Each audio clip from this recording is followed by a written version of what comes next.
Hi, and welcome to episode 20 of A Poem a Day. Today is a special episode.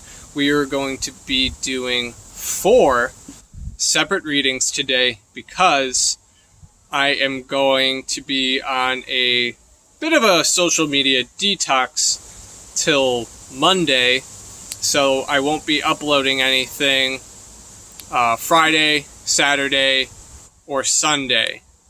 So this episode will consist of 4 poems, one for today, one for Friday, one for Saturday, and then one for Sunday.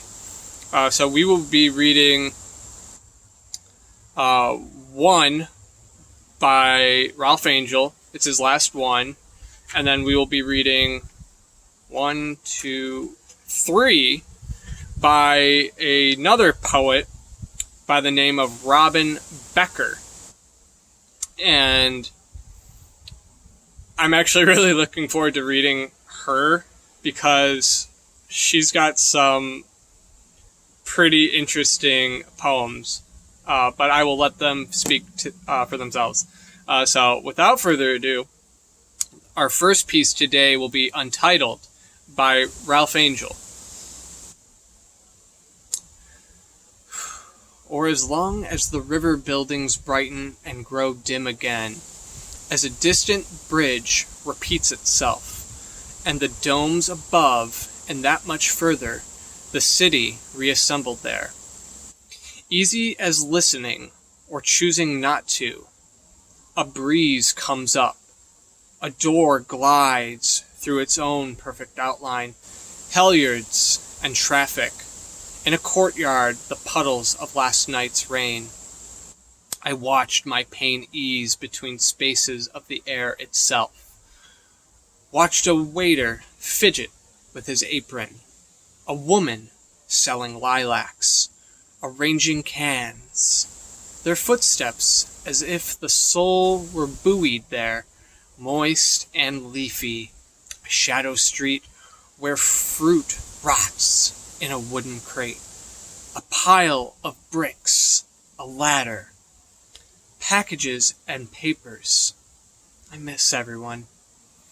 As in this quiet always, my body, a whispered song, as if in this quiet a man turns away with a pole, a shopkeeper lowers the awnings, my body in time, and the hour passes.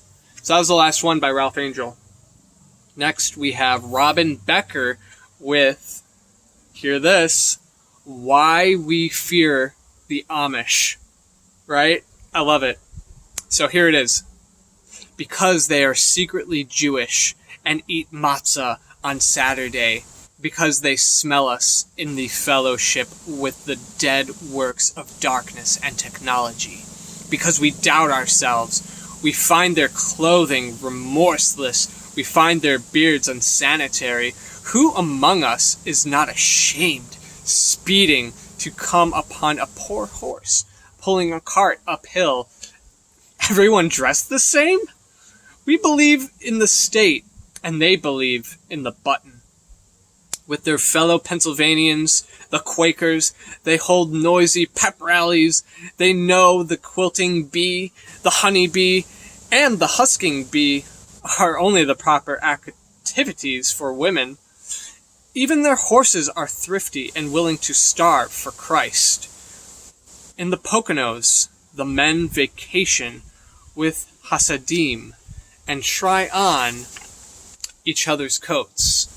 Back home, no tractors with pneumatic tires. Pity the child who wants a radio and must settle for a thermos.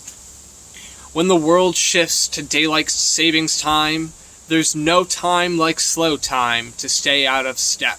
In standard time, their horses trot faster than ours, for the Amish set their clocks ahead. In January, they slaughter the animals. In March, they go to the sales. In April, they plant potatoes. In June, they cut alfalfa. In August, they cut alfalfa again. In October, they dig potatoes. In December, They butcher and marry. They modify the milk machine to suit the church. They change the church to fit the chassis, amending their lives with hooks and eyes. Their dress is a leisurely protest against sharmindedness. Hopefully I pronounced that right. We know their frugality in our corpulence. We know their sacrifice for the group in our love for the individual. Our gods are cross-dressers, nerds, beach bums, and poets. They know it. By the pure walk and practice do they eye us from their carts. So, I did butcher a little bit of that. I believe I mispronounced alfalfa. So there was that. And then chair-mindedness was the one I butchered as well. So I do apologize for that. But that was a really fun read. Here's the next one called Midnight at the 3rd Street Sculpture Garden by, again, Robin Becker. Calcified looms, the rib cages of giant cats, shine in the moonlight. This is how the dead return. Costumed children knock at your door, bones transparent, plaster spinal columns, fused, mid-motion, Pompeian, expose a violent city's burial. Someone has pillaged the headstones, urns, potsherds, coins, ash, and left only the vertebrae to guide the urban anthropologist. Like her, I stand at the bars, drawn to the white. Thrown on the black glass, a phosphorescent electric chair. Above me, a lunette ornaments the gates. The sculptors pugning the lunacy of walking at an hour when the gypsum skeletons become a spectral zoo. Creatures furked and flissed until this part of 3rd Street appears. Funeral, a ghost town of shades and phantoms, and I'm a headless traveler, galloping home, one hand cold on my wallet of illusions, the other frozen to the heavy bag of hope. That was interesting. I think I read that right. So this last one, I believe, so 1, 2, 3. So this will be the last one for this episode. By, again, Robin Becker. This one is called Sisters in Perpetual Motion. Urban wanderers, unhoused and unhinged. They are wrapped in a perpetual motion of paraphernalia. Trundling from Kendall to Central, Harvard to Porter. One in a gentleman's greatcoat. Worst gabardine and fur collar. Holds a sidebar conference with herself. Pushes her metal shopping cart. Argues with the invisible censorious judge of Mass Avenue. Parallel to traffic, she retains a centrifugal relationship to the lanes she occupies, strides away from the main parent axis of rotation, abhors public transportation or charity, and returns early evenings, cold, coincident with those of us not charged with the conundrum of streets. She sleeps in undocumented doorways and on grates, and in neighborhood parks on benches, and propped on soiled cushions she pushes. And even her sleep toboggans through the cantonments of temporary habitation. I wake in a white Victorian.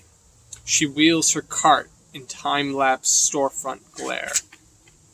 Sponge of pocket foam bedding, torn lining of a brown coat.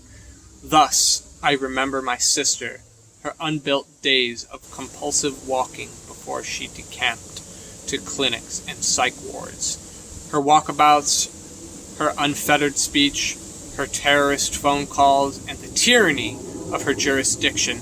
Thus beleaguered, she engineered a siege, and won. "Timber up a frame dwelling," I said. "Explain yourself to yourself." In the end, the cops broke down the door of an empty house to find her. Thank you. I know I kind of struggled there with some of the readings, so I do apologize for that, but I do hope you enjoyed them, and I will see you all next time on Monday for episode 24. So, enjoy the weekend, and be safe out there, and have fun. Take care.